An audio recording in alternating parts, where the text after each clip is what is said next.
Pengetahuan rohani bab 4 Bhagavad Gita. Sloka 4 nomor 1. Kepribadian Tuhan yang Maha Esa, Sri Krishna bersabda, aku telah mengajarkan ilmu pengetahuan yoga ini yang tidak dapat dimusnahkan kepada Dewa Matahari Vivaswan.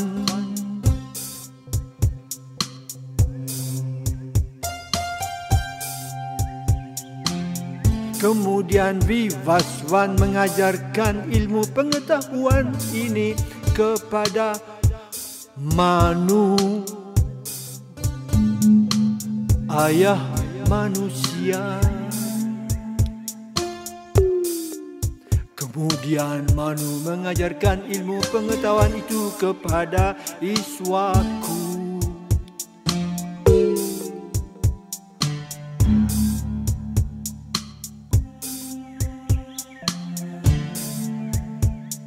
Sloka 4 nomor 2. Ilmu pengetahuan yang paling utama ini diterima dengan cara sedemikian rupa melalui rangkaian garis perguruan guru-guru rohani, guru-guru kerohanian.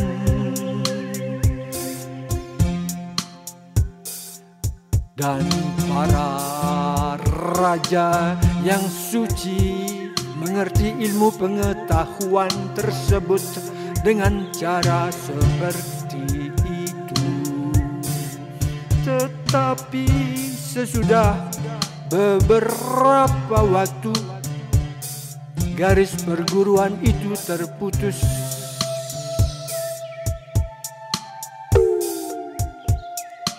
Karena itu, rupanya ilmu pengetahuan yang asli itu sudah hilang.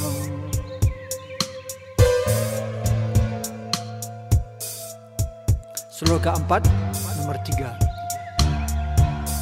Ilmu pengetahuan yang abadi tersebut mengenai hubungan dengan Yang Maha Kuasa hari ini ku sampaikan kepadamu, sebab engkau adalah penyembah dan kawanku. Sebab engkau adalah penyembah dan kawanku, karena itulah engkau dapat mengerti rahasia rohani ilmu pengetahuan ini.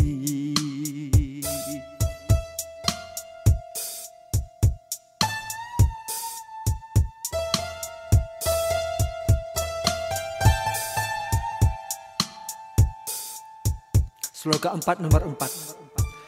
Arjuna berkata, Vivaswan,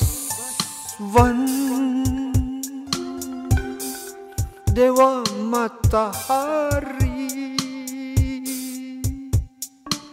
lebih tua daripada Anda menurut kelahiran. Bagaimana hamba dapat mengerti bahwa pada awal Anda mengajarkan ilmu pengetahuan ini kepada beliau?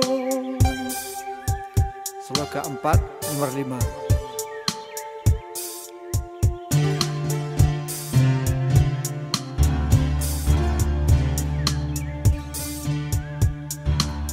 Sloka 4 nomor 5 berkata, kepribadian Tuhan yang Maha Esa bersabda, engkau dan aku sudah dilahirkan berulang kali.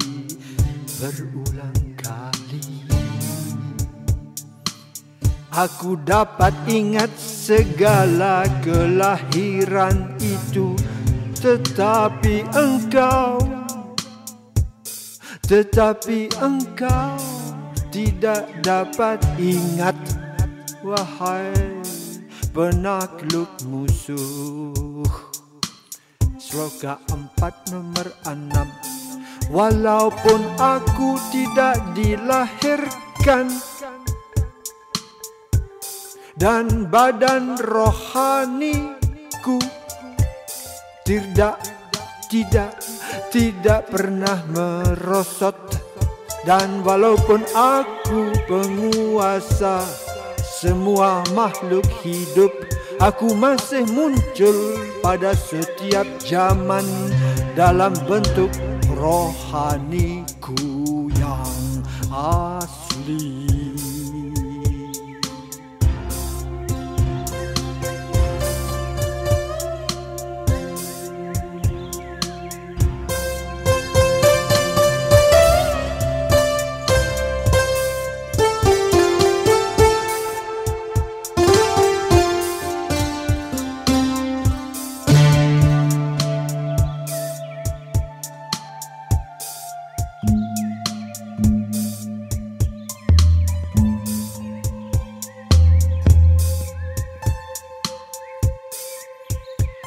Sloka 4 nomor 6.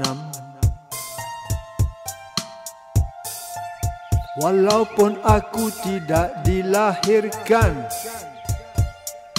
dan badan rohaniku tidak pernah merosot, dan walaupun aku penguasa semua makhluk hidup, aku masih muncul pada setiap zaman dalam bentuk rohaniku yang asli. Sloka 4 nomor 7. Kapanpun dan dimanapun pelaksanaan dharma merosot, dan hal-hal yang bertentangan dengan dharma merajalela pada waktu itulah aku sendiri menjelma, wahai putra keluarga Bharata.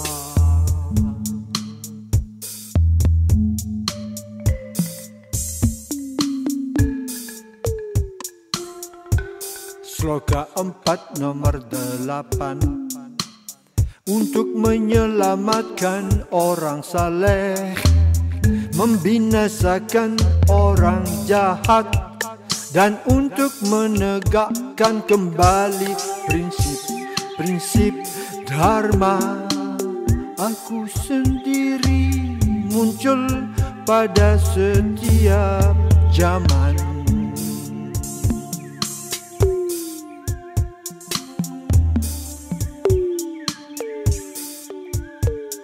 Sloka 4 nomor 9. Orang yang mengenal sifat rohani kelahiran dan kegiatanku tidak dilahirkan lagi di dunia material ini setelah meninggalkan badan, melainkan ia mencapai tempat tinggalku yang kekal. Wahai Arjuna. Sloka 4 nomor 10. Banyak orang pada masa lampau disucikan oleh pengetahuan tentangku dengan dibebaskan dari ikatan rasa takut dan amarah. Kusuk sepenuhnya berpikir tentangku,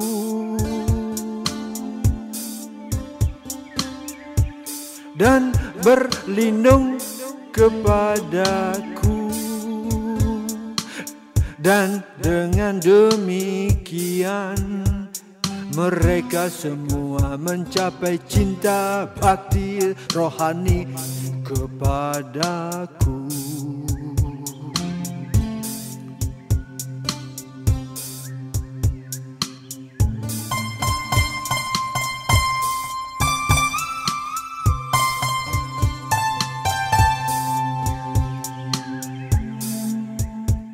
Sloka 4 nomor 11.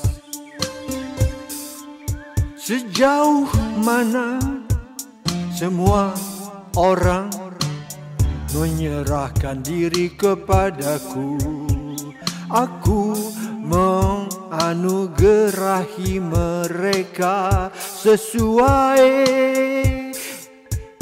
dengan penyerahan dirinya itu. Semua orang menempuh jalanku dalam segala hal, wahai putera perthan. Sloka 4 nomor 12. Orang di dunia ini menginginkan sukses dalam kegiatan yang dimaksudkan untuk membuahkan hasil. Karena itu mereka menyembah para dewa. Tentu saja manusia cepat mendapat hasil dari pekerjaan yang dimaksudkan untuk membuahkan hasil di dunia ini. Sloka 4 nomor 13. Menurut tiga sifat alam dan pekerjaan yang ada hubungannya dengan sifat-sifat itu. 4 bagian masyarakat manusia diciptakan olehku. Walaupun akulah yang menciptakan sistem ini, hendaknya engkau mengetahui bahwa aku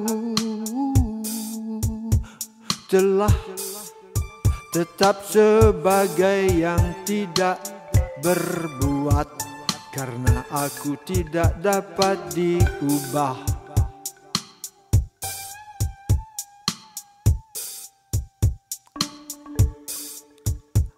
Aku tidak dapat diubah.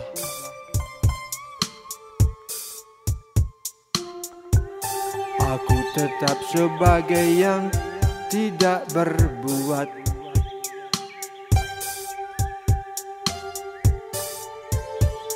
Aku yang mencipta segala yang ada.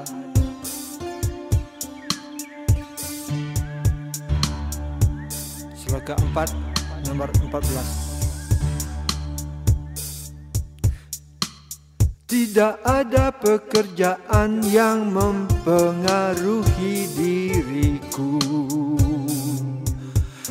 Aku juga tidak bercita-cita mendapatkan hasil dari perbuatan.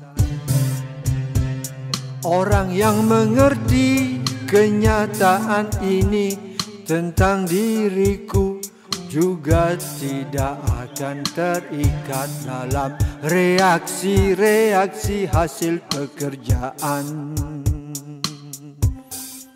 Sloka 4 nomor 15. Semua orang yang sudah mencapai pembebasan pada zaman purbakala, bertindak dengan pengertian tersebut tentang sifat rohaniku. Karena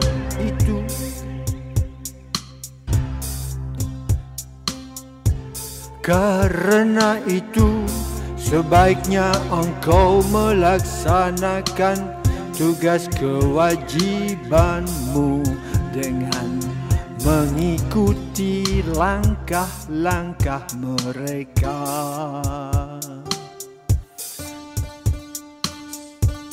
Sloka 4 nomor 16. Orang cerdas pun bingung dalam menentukan apa itu perbuatan dan apa arti tidak melakukan perbuatan.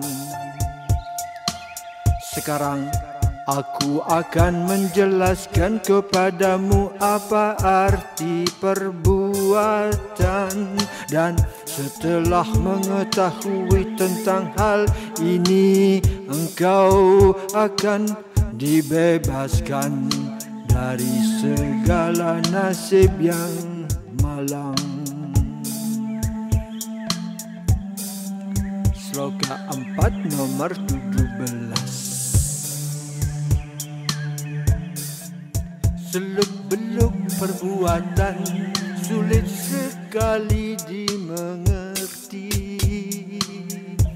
Karena itu hendaknya seseorang mengetahui dengan sebenarnya apa arti perbuatan, apa arti perbuatan yang terlarang, dan apa arti tidak melakukan perbuatan.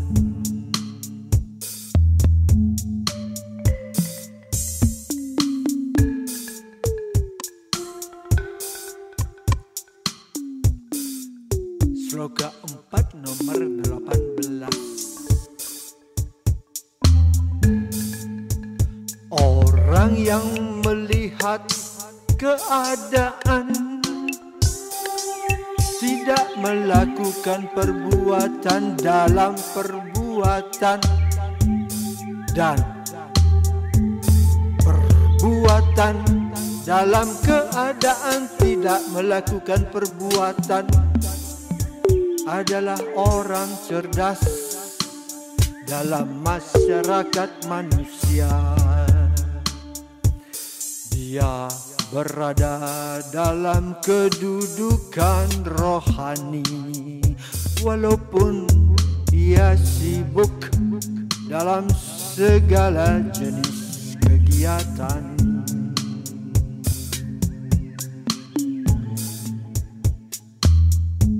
Sloka 4 nomor 19. Dimengerti bahwa seseorang memiliki pengetahuan sepenuhnya kalau setiap usahanya bebas dari keinginan untuk berbuah, bebas dari keinginan untuk kepuasan indria-indria.